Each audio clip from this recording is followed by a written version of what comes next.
Bad map design is killing Overwatch 2. Across Overwatch's history, bad map design has always been a hot point of contention. When you load into your game, the first thing you see is what map you're playing, and if that map is a bad map, like Circuit Royale or Dorado, you're bound to be feeling many layers of frustration depending on the heroes you play. So for Circuit Royale, if you don't play Sigma and you're a tank player, well, too bad, you have to play Sigma, like it or not. Pause, wait, pause, wait. So I just made this video, basically, on Tuesday 19th, and I made it before the developer update because I was expecting the developer update to talk specifically about heroes and hero releases in the battle pass. The developer update has come out, and I watched it, and in the developer update they say that they're going to be reworking Coliseum in season 11 and then reworking other maps in a subsequent season specifically for map reworks.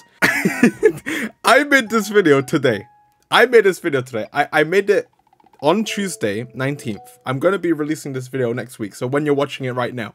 And I probably should have made this video after the update, but I can't think and I'm dumb. So everything I say in this video, remember, I recorded this before the developer update where they say that they're going to rework problematic maps. That's a great step in the right direction, and I can't wait to see what these reworks are going to be. They said that the list isn't finalized, but right now they're looking at Circuit Royale, Dorado, Havana. There was another map I forgot, but basically the problematic maps, and they're going to be looking at it. Well, I talked about the problematic maps right in this video. And that was not knowing that they're going to talk about it in the dev update. So I'm still going to upload the video because I recorded the video and the entire video is ready to go. So yeah, you know what? Enjoy the video anyway. Why is this an issue for the health of the game? Well, bad maps are known to be catastrophic for the game. It really impacts the player's emotions, and it really puts a dent on the actual quality of the game. So what we need to do is to create better, fairer, more diverse maps to allow these better maps to be put away, like we did with 2CP. Let me go through a history of bad maps in Overwatch 2, and let me discuss why these maps are still annoying. So, like I said before, bad map design has always been a hot point of contention. Horizon Lunar Colony and Paris were removed from competitive for being too unfair. No, I'm not talking about when Overwatch 2 got rid of 2CP completely. I'm saying when Horizon Lunar Colony came out, first it went for a rework, and then it got removed from the competitive scene. Paris, when it came out, immediately got removed from the competitive scene. There were some pro games played in Paris, but not a lot, and for good reason, because that map is really bad. 2CP, as a game mode, swiftly got replaced by Push for the release of Overwatch 2. The devs knew not a lot of people liked playing 2CP. It simply wasn't a well-designed game mode. The defense side was heavily favored in point B, the attacker side heavily favored in point A, so what you get is, you get a steamroll for point A, and then the attackers just get hit hard for about 4 minutes of gameplay, and then they realize, okay, we're gonna end in a draw. Not great gameplay at all. Nowadays, we have maps like Circuit Royale, Havana, New Junk City, and Suravasa. These kind of maps are what I like to call enforced composition maps. So specialist maps is maps that restrict hero selection to the viable few, and they prove to be high risk, low reward. Why? Well, because if you have a map like Circuit Royale, if you're a Sigma player, you like playing Sigma, and Sigma is the best tank hero to play in Circuit Royale, and you're gonna have a fun time. Now, it means that everyone else who doesn't play Sigma, they're gonna just cry because they don't like Sigma. They don't like playing Sigma, they find Sigma boring. It goes the same way for support players and DPS players, because if you're not a hit scan player, or if you don't like playing a Zen or a Baptiste, or whatever it is, then you're just screwed. You can't play those heroes. You can't play the hero that you want, and that is basically what an enforced composition map is. Circuit Royale was a huge risk, and it didn't pan out at all, so no reward there. But Flashpoint, you could argue, are also enforced composition maps, because they heavily favor Rush. Rush comps do significantly well in Flashpoint compared to other game modes. If you're playing those Rush style heroes, you're gonna do fairly well on those maps. It's high risk, low reward because despite Flashpoint not being as polarizing as Circuit Royale, people still don't love Flashpoint. So obviously, enforced composition maps are high risk for no reason because they don't give enough reward. Now, the opposite to enforced composition maps, so the opposite to specialist maps, is what I like to call open composition maps, or generalist maps. Now, these maps are harder to design, but provides good future-proofing to ensure a dynamic game. Now, these maps allow a variation of comps to be played. So instead of having maps like Numbani or maps like Dorado that force dive to be played, you have maps like King's Row. You can play dive in King's Row, you can play rush in King's Row, you can even play poke in King's Row if you want. That's why this map is so popular. You can play a variety of compositions. Map design was already difficult, and obviously trying to introduce more open composition maps is a difficult task. But the move from 6v6 to 5v5 made map design even harder, because for one, creating new maps for a new system, well, not new anymore, but relatively new, it's hard for the devs to make that adjustment and to make it feel consistent with the other maps. In the same way, updating these older maps to make it fair in a 5v5 setting is not an easy task. They have already tried to do this, because while Overwatch 1 maps were designed to be played in a 6v6 setting, when Overwatch 2 arrived, many original maps had to get slight touch-ups to ensure a fair playing ground. Other maps had to face more serious reworks, so Watchpoint Gibraltar had its huge changes, and Junkertown also recently had its huge changes.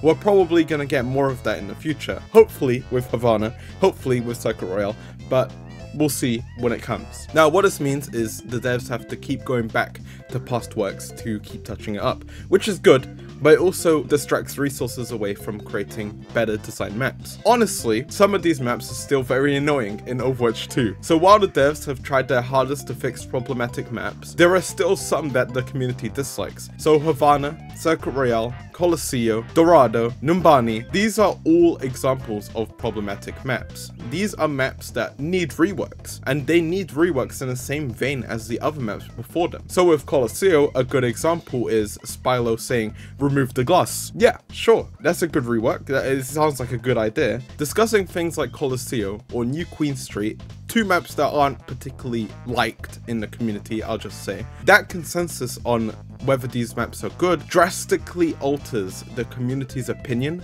on the game modes. 2CP, Flashpoint, and Push has taught us that the quality of maps affects the community's opinion on the game modes. The amount of maps at the release of a game mode also matters. So 2 maps for Push, New Queen Street and Colosseo. Esperanza didn't come out yet, but we'll ignore that because we're talking about as soon as Push came through. These 2 maps weren't particularly great, and because of that, people did not like Push. Makes sense. Flashpoint as well. The 2 maps that released for Flashpoint, Soravaza and New Junk City.